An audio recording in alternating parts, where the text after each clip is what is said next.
Autumn in Illinois, a much anticipated time of year that brings cooler temperatures from the blazing heat of long, hot Midwest summer days.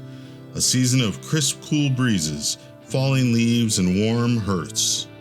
The time for the harvesting of crops, accompanied by the sound of combines heard from early morning to long after sunset. Fall harkens the beginning of a new school year along with the ending of mowing season. Leaves will be raked into piles, bagged or burned to fill neighborhoods with drifting smoke. Winged migration creatures begin their journey south as clocks are turned back and the long days of summer slide away.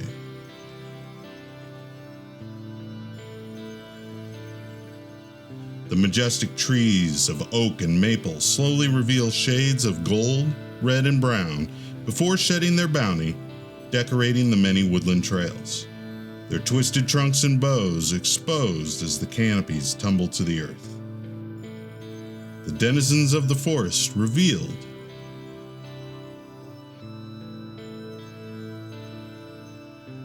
Energized. Creatures large and small preparing for the colder months ahead.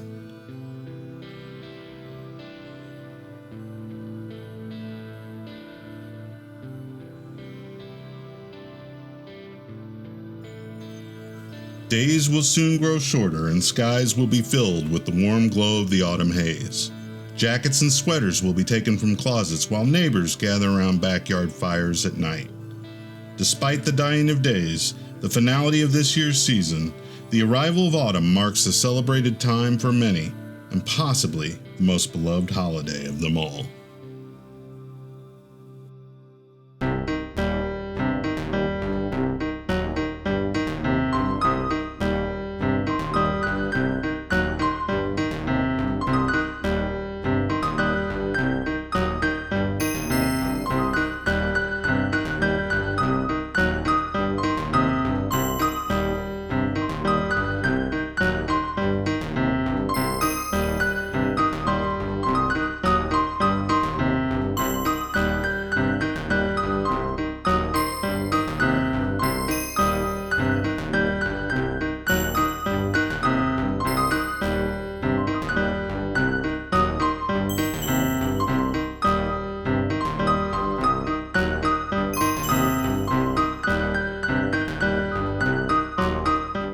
But Prince Prospero was happy and dauntless and sagacious.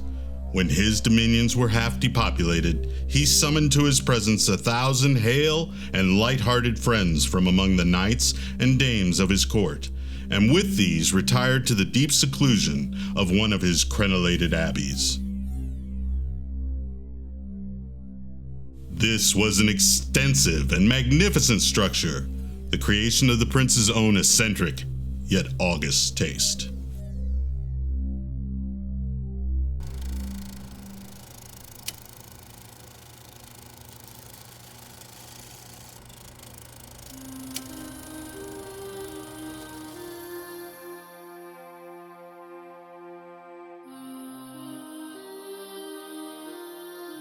As summer truly begins to fade away and autumn heads into the month of October, the tradition of decorating for Halloween begins in earnest. From jack-o'-lanterns to window clings to more elaborate lawn displays of inflatables and lights, Halloween decorations only enhance the festive feelings of the fall. In the town of Mount Zion, Illinois, lives a mad scientist who takes home decorating to another level. So most of the year, I teach biology and chemistry at one of the local colleges. But every October, I become the proprietor of the Edgewater Mortuary. The Edgewater Mortuary is, in fact, a free home haunt that I set up outside of my house every year in the yard. It's a yard display that people can come by and look at. It runs pretty much all week long, so from 7 to 10 each night. The mortuary originally developed kind of out of my own interest in decorating for Halloween.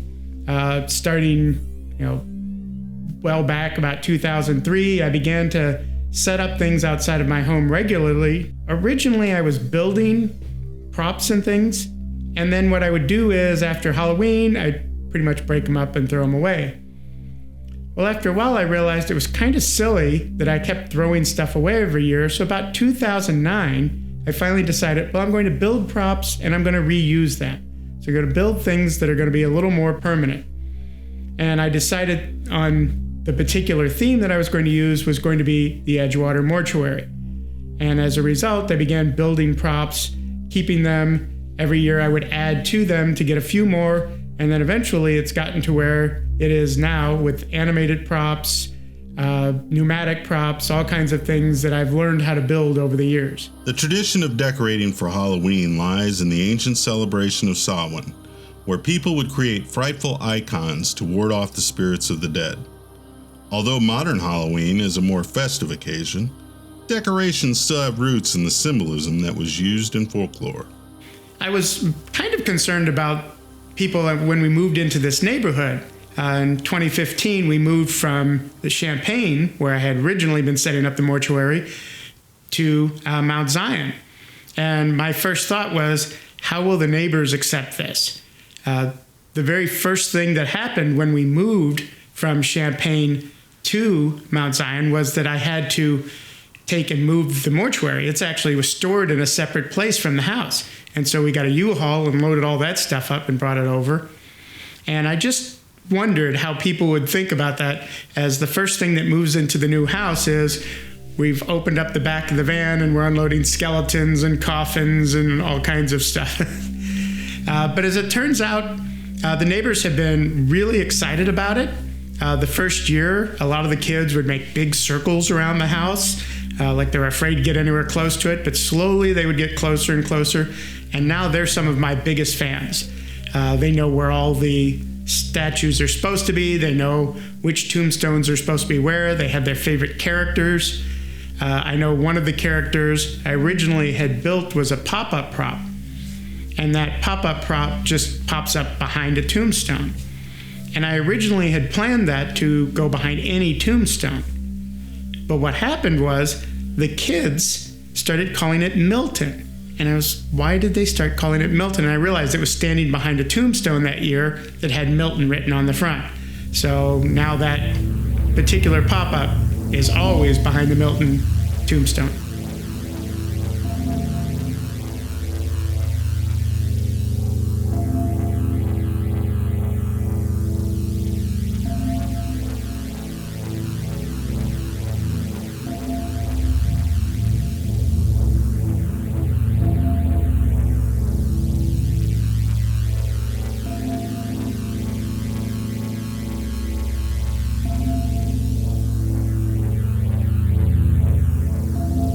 As it turns out, most of the stuff that I actually have built is made out of fairly inexpensive materials, some of which is free, scavenged, or whatever.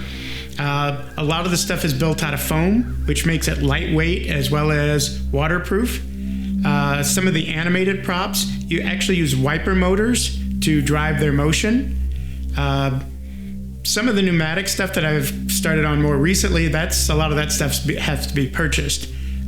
Those are a little more sophisticated fittings and stuff, but they give a much better jump scare, so much more quick activity than you can get out of the wiper motors. But still, some of the favorite props that the kids have is the ones that are built on wiper motors. Fairly simple motions, a little bit of mechanical skill, a little bit of wood pieces and scrap hardware that I have around the house, and kind of put it together. I always tell people kind of jokingly, I say, it's not a mistake, it's a feature. So every time I make an error when I'm putting something together, I think of it as, well, it's supposed to be old and beat up. So if it's got a little ding or a dent in it, that's good. The colors that we most associate with Halloween are orange and black. Orange can represent the warm color of autumn skies, changing leaves, and the harvest season. And what harvest season would be complete without orange pumpkins? Black is often associated with darkness, death, and the spirit world, which is all represented in decorations and haunted displays. Other symbols that we associate with the holiday are more harvest-oriented, including scarecrows and hay wagons, corn, crows, hay bales, the moon, and perhaps most importantly, the harvest feast. The first year we started the Edgewater Mortuary here in Mount Zion, we got about 75 kids that year. The next year it was up to 120 something, I believe, and then we were up to 173 2 years ago. Last year was actually back down a little bit. It was like 143. This year my wife and I have kind of an over-under bet. We made 150 full-size candy bars that have their own special Edgewater Mortuary wrapping paper. And so that's what the over-under is this year for it. She says it's going to be under 150. I'm thinking it's going to be over 150. And so we'll see if we run out of the full-size candy bars or not. But generally the kids are very excited. They come up, they tell us how much they love the decorations on the house. And a lot of the kids tell me that they, make a special point to come to the mortuary, so they're not really from like up or down the street or something. They may be driving in from all over or the area, Decatur, and even as far as Forsyth and stuff. Some of them have said, they've kind of made it an annual tradition to visit the mortuary. Every year, pretty much October 31st, I start working on next Halloween. So I'm going to start breaking down the mortuary. Usually I'll take it down the weekend after Halloween. And I've already got ideas of what I'm going to be building next year. In fact, I have a bulletin board where I have my ideas that I pin up there. And every year I'm planning on working on a few more things. And then throughout the course of the year, I'll actually work on various projects, new tombstones, new animated props, those type of things. And I imagine over the course of the year, I'd be afraid to guess total how many hours I spend, but it's a couple of hundred during the year working on stuff. Just before Halloween then, I usually start October 1st. I will put up the first of the props. It's the original Edgewater Mortuary sign that I built many years ago. That always goes out on October 1st, kind of indicates that it's coming. And generally, I try to have it set up by a couple of weeks before Halloween. And it's generally probably about 12, 14 hours total of setup time, taking stuff around the yard, getting all the props and everything out, and then maybe another 5 or 6 hours to get the lighting just right. Every year I put up the Edgewater Mortuary. I'm very excited about it, and I really don't have any plans to not do it in the future. My guess is I'll keep doing it as long as I'm physically able. Obviously, some of the stuff, especially climbing up on the roof and stuff like that, gets a little harder every year, so there may be a time where I decide, well, I don't want to get up there and do that kind of stuff, so maybe I'll cut back. But as long as I'm physically able to put up the mortuary, I probably will.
At morn, at noon, at twilight dim, Maria, thou hast heard my hymn.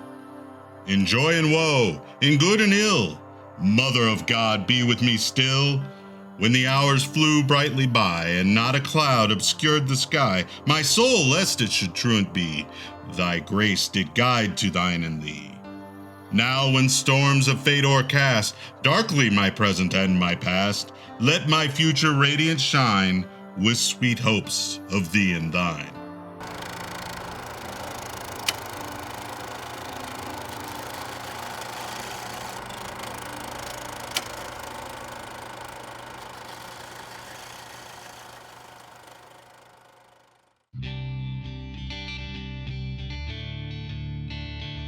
The town of Arthur is a well-known Amish community located in central Illinois with a population of around 2,300.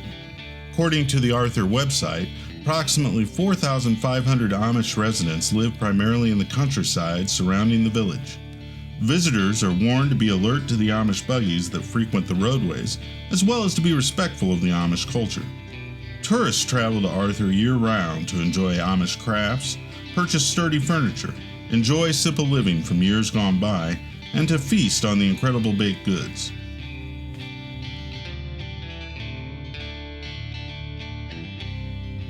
Arthur has festivals and events for appreciations of all the seasons. But come October, there is one must-see place that attracts people from all over the United States. I'm Mac Condill, M-A-C-C-O-N-D-I-L-L. I am owner-operator of the Great Pumpkin Patch here in Arthur, Illinois. The Pumpkin Patch is a Midwest staple attraction for many during the autumn and Halloween season.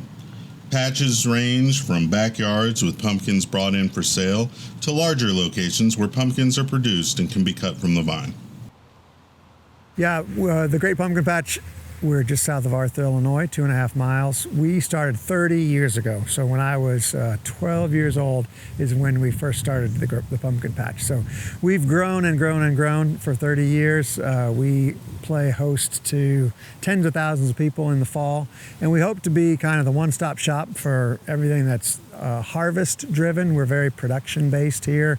Diversity is our main thing. If I had to say one thing that we do, it's all about diversity.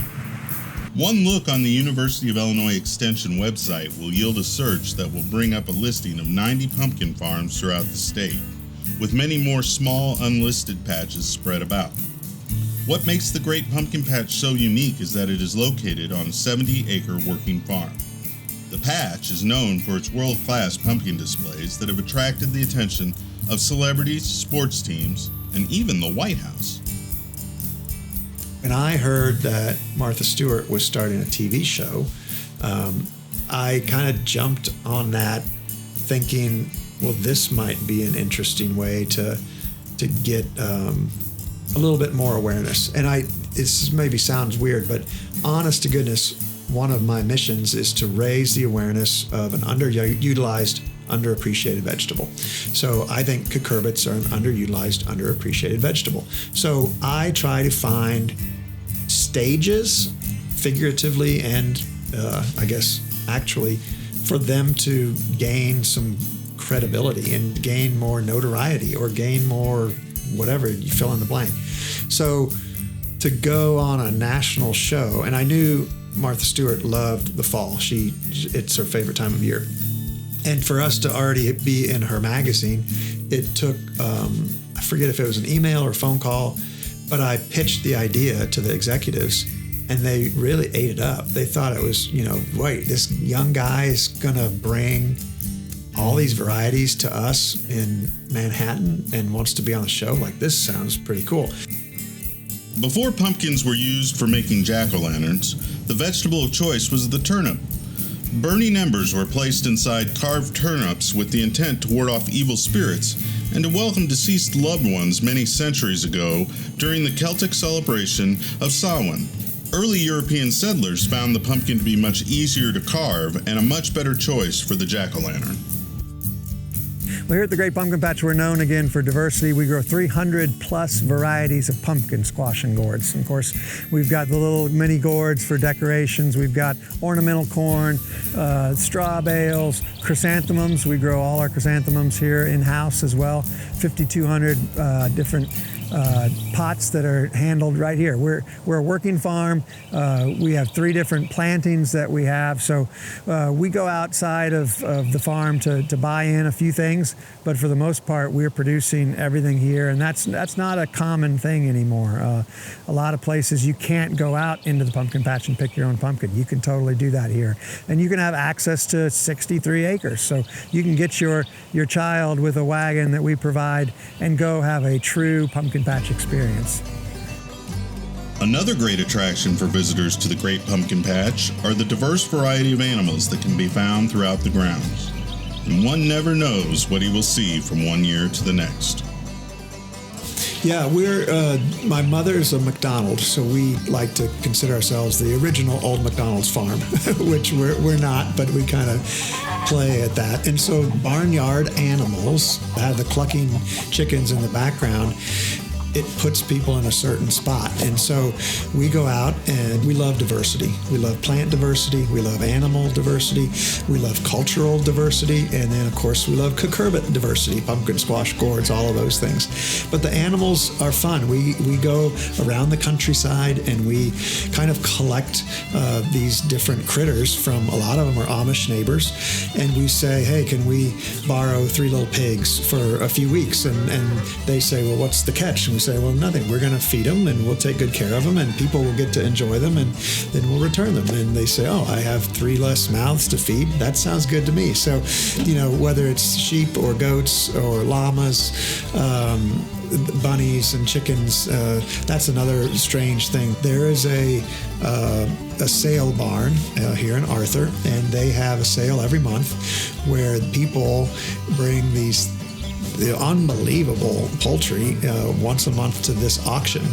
And so you'll find a golden pheasant and a peacock and geese and, chickens from Poland and Japan and, all these funky crazy haired poultry that are, $4 and $6 and $8 a head, where people are kind of, like I used to trade baseball cards on the school bus with the Amish neighbors. It's kind of a baseball card trading thing where people bring their chickens and bunnies and other things. So, it's just, I go there once a year and I pick out what I think are the most exotic or the prettiest or the most unusual, again, going to the diversity thing.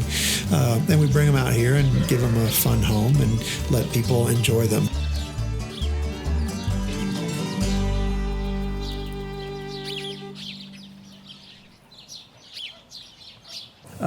We've got Wanda's crib. It's been around for 30 years. It's a very subdued kind of haunted house, but it is one of people's favorite things out here. We're not one to get into the gore and all of that of Halloween. We're very much harvest centered, but it definitely is a fun attraction and one that just gives people, opens their imagination.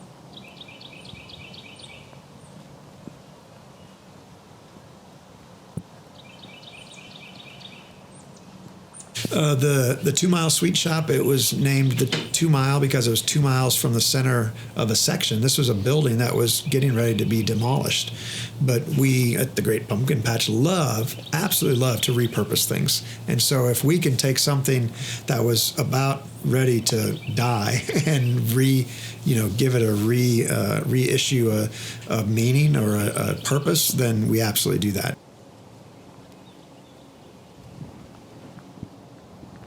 And what would a farm be on Halloween without a corn maze? The Great Pumpkin Patch has that and more to help visitors explore the grounds. Another way to connect people to the land is let them, meander through the land. Again, don't want to hit ourselves over the head with it, but a lot of people live on concrete, asphalt, sidewalk. That's what they feel. And, that's different for your feet. It's different for your eyes. It's a different temperature. It's just strange. So if we can take people from grass to soil to straw to, meandering through growing plant material, we find that as a win. That's a win in our book. It's to get people out into nature, I guess you'd call it. So that's where, a lot of people have different mazes, and they actually pay a lot of money for big companies to come in, and it's all GPS, this and that and the other. Well, we like to grid things out, but I actually have a graduate student who's worked with me since he was in high school in Mattoon, and he does all my maze designs. And we have a certain buffer that we want to have so that you can't see the next, the next aisle away. This is the corn maze specifically. But we go out when the corn's very small, and we cut it out by hand with either a weed whacker or a hoe or whatever, and then we kind of clean it up as the season goes on with machetes and other things. So it's kind of fun, kind of our Indiana Jones, moments with that. But the soybean maze, the kind of immature corn maze, the sunflower maze, these are things that just came to me. They're not groundbreaking, but these are plants that, again, are stiff enough that they provide some sort of architecture, and to be able to kind of carve them up and walk through them, I think gives you another way to experience farming, another way to experience agriculture, another way to experience the farm. And so those are things that you don't often get a chance to do. And we offer that, again, going back to the reconnecting or the connecting of the land. So, we're constantly trying to find ways to bolster the experience of the harvest season, and to go back to our agricultural roots that just basic humans had from the beginning.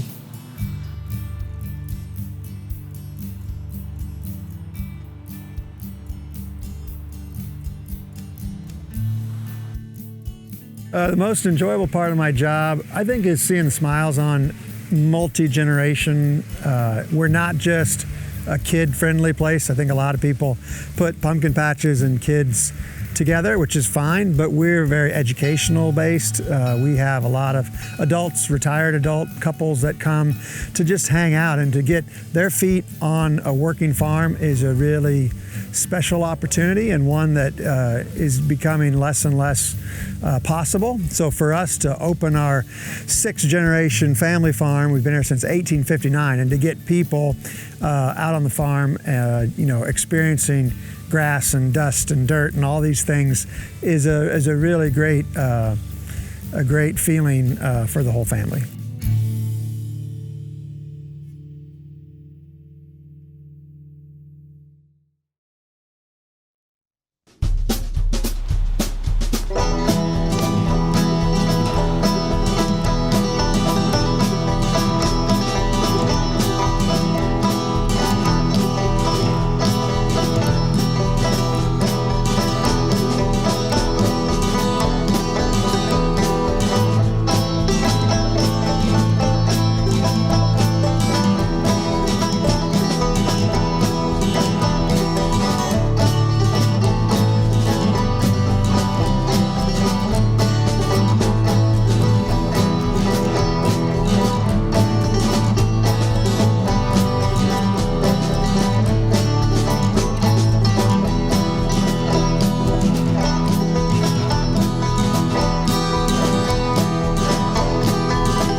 Thus unnerved, in this pitiable condition, I feel that the period will sooner or later arrive when I must abandon life and reason together in some struggle with the grim phantasm, fear.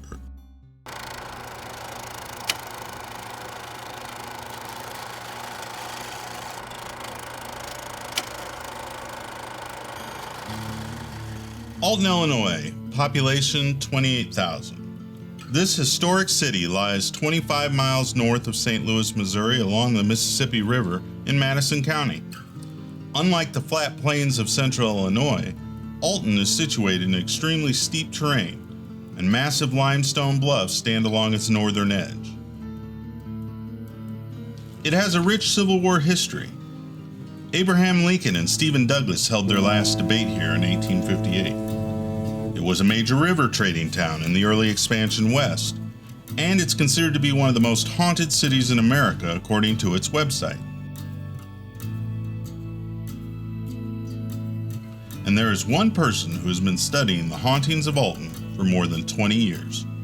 Alton has a lot of haunted places, dating all the way back with some of the stories to even the 1830s and 1840s. Elijah Lovejoy, who was they regarded as the martyr to the free press, the very first man killed in the fight against slavery, was murdered in Alton in 1837, and his ghost was said to haunt an old warehouse down by the river where his last printing press was destroyed for years afterward. There are lots of other places. The Pike Mansion, the home of a former mayor of Alton. He built it in 1869 as this country estate. Now it's right in town, but at the time it was very isolated. The family lived there. They had a number of tragedies and deaths that occurred in the house over the years. It's now regarded as one of the most haunted houses in Illinois. The First Unitarian Church in town is one of my favorite spots. I would say for a lot of people, it's kind of the most sinister spot as far as hauntings go, which seems odd because it's a church. But in 1934, the minister who was in charge of the church at the time actually committed suicide in the building. His name was Philip Mercer, and he hung himself one afternoon in the church, and it's believed that he's never left.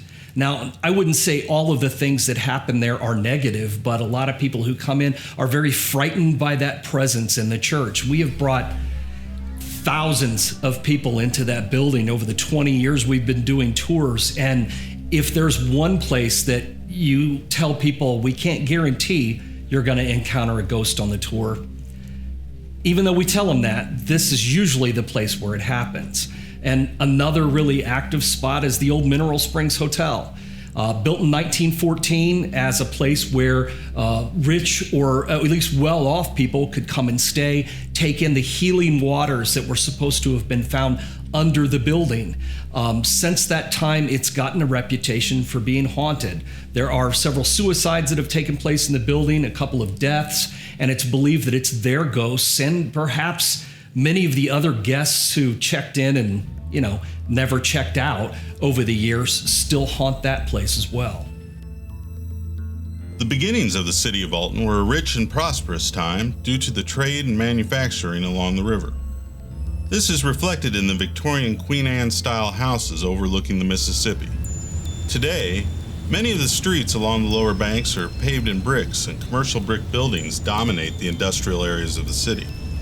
The blue-collar roots of this prosperous time are still reflected throughout Alton. The structures here reinforce to deal with seasonal flooding.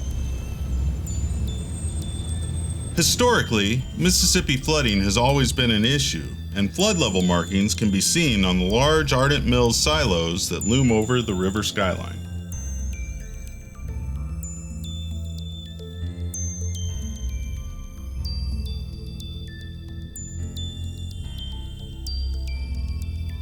In the 1820s and 1830s, Alton was the largest city in the entire state of Illinois. This was before Chicago had ever found its footing. And so with the population center being in Alton, and it was decided that a penitentiary was needed to lock up all the lawbreakers in the state, Alton was chosen as the site. Construction began in 1830 on the very first penitentiary in the state.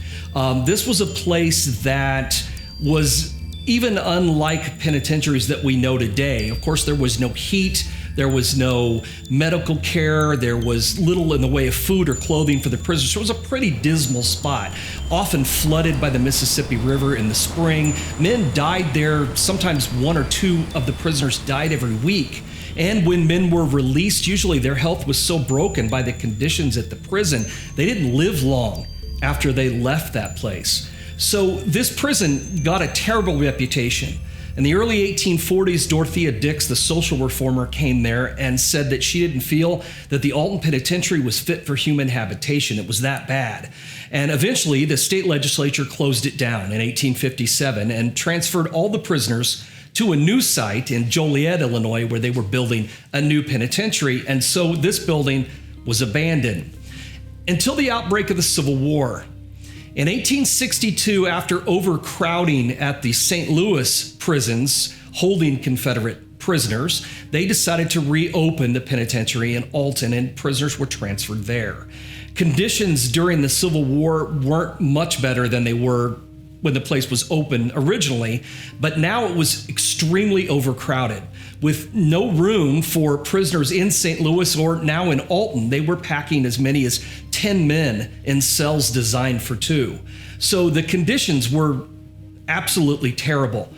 Deaths were occurring on a regular basis. Then in the summer of 1863, a smallpox epidemic broke out at the prison. And depending on which record you read, between 1,500 and 3,000, perhaps even more, men died just during that epidemic. So this was a horrific place, a terrible place to have been in prison. Escapes or attempted escapes happened on a regular basis. Men died from the conditions, from the diseases, the rats, the lice, the fleas, everything you can imagine. This was a horrific, hellish place. Well, at the end of the Civil War, it was finally closed down, and it was left empty in the years that followed. Eventually, the site where the prison was became a public park in Alton, with that prison still remaining at the back edge of this park. People would come there to have picnics and listen to music right in the shadow of the old penitentiary, and it was just too good to stay away from. So people would go exploring. And those were some of the very first ghost stories ever told about Alton, at least the ones that made the newspapers. People went into that empty penitentiary and found it wasn't as empty as they originally thought. They were hearing sounds, noises, voices, screams, cries, weeping, what sounded like gunshots. Some even claimed they saw the apparitions of men in dirty, ragged clothing wandering through the halls or in the cells who would be there one moment and then simply disappear. So these stories got told and they spread and they continued to be told for years. Parts of the prison were torn down, some were removed. Finally, in 1974, they tore down the rest of it, built a monument to the penitentiary and to the men who died there along the street, and then turned that area into a parking lot. You would think that parking lots wouldn't be haunted, but this one is. There have been a lot of stories that have continued over the years of people having encounters in that parking lot with sounds and voices, and most especially with the apparitions. One of the very first ghost stories I ever heard more than 20 years ago when I moved to Alton was from a man who was walking his dog one night right along William Street, right at the edge of the parking lot where the prison used to sit. He said as he was walking his dog down the street, his dog started to bark and act very angry. And he looked over to see what it was the dog was barking at and saw a man walking across the parking lot. He said he was very dirty, had long hair and a beard, and his clothing was all ragged. And one thing he noticed for sure was that the man wasn't wearing shoes, and it was a chilly night in November. And he thought, well, it must be a homeless man. I need to get my dog under control. So he reached down, grabbed a hold of the dog's collar to kind of pull him back over onto the sidewalk, looked up to apologize to the man, and the man was gone. Now, he'd only looked away for a few seconds, and this guy had just disappeared. Well, he immediately went home and told his wife. He knew nothing about that parking lot or the history of it. And she said to him, well, don't you know what used to be there? And then explained that that was the site of the penitentiary and that this is where people had seen the ghosts of the prisoners still haunting that spot. And he had never heard the history before, but I guarantee he never forgot it after that night.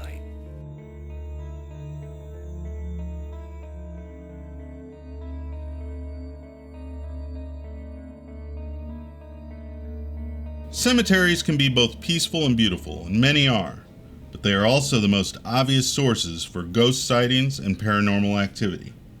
Tales of the supernatural include orbs, mists, glowing lights, disembodied voices, and full-bodied apparitions. And the older the graveyard, the more likely it is that a hauntingly good story is to be found. Alton City Cemetery has a history that dates back to pre-Civil War and contains a national cemetery for war veterans, including a number of Union Army soldiers. However, according to at least one visitor, not all that are interred here are at peace. The Alton City Cemetery has kind of an unusual history. It was never really meant to be the city cemetery. It started out as being a small burial ground in what was then known as Hunterstown that was supposed to be set aside for African Americans. The first burial that had some infamy behind it in that cemetery was that of Elijah Lovejoy. After he was murdered in November of 1837, his body was hidden away because it was thought that the pro-slavery mobs, the ones who had come to Alton to try and destroy his printing presses, might do something to desecrate his body. So they buried him in secret and then forgot where they put him. People moved away and died out, and by 1897, when they wanted to do something to honor Lovejoy and put up this grand monument in the cemetery where he was buried, they had to find his body first. So they actually had to contact a man who had been living in Alton that had moved to Scotland, and he was able to provide them with directions to find the body. Well, now it's in a place of honor with a fence around it, and there's a grand monument there, but it didn't start out that way. The edge of the cemetery is sort of, a bit of a national cemetery in that it is filled with the graves of Union soldiers who died, some who died on duty, some who died during the smallpox epidemic that happened at the prison because men who were guards there obviously contracted the disease as well. Now, there are not a lot of ghost stories about that part of the cemetery where all of these soldiers are buried, but I do know of at least one. And it was passed on to me by a guy who started his story in the way I love stories to start. I don't believe in ghosts, but he was there for a ceremony one day and was there with a group of people, and he looked up and he saw a man standing a distance away, the edge of the graves near a tree, who was dressed in a Union officer's uniform. Well, he assumed that this man was there as like a reenactor who had gotten dressed up to come to the ceremony, and went to speak to him after it was over. And as he started walking that way, the man turned around, started to walk in a different direction, and then just sort of faded out of existence. And that's when he realized that even though he didn't believe in ghosts, he'd just seen one.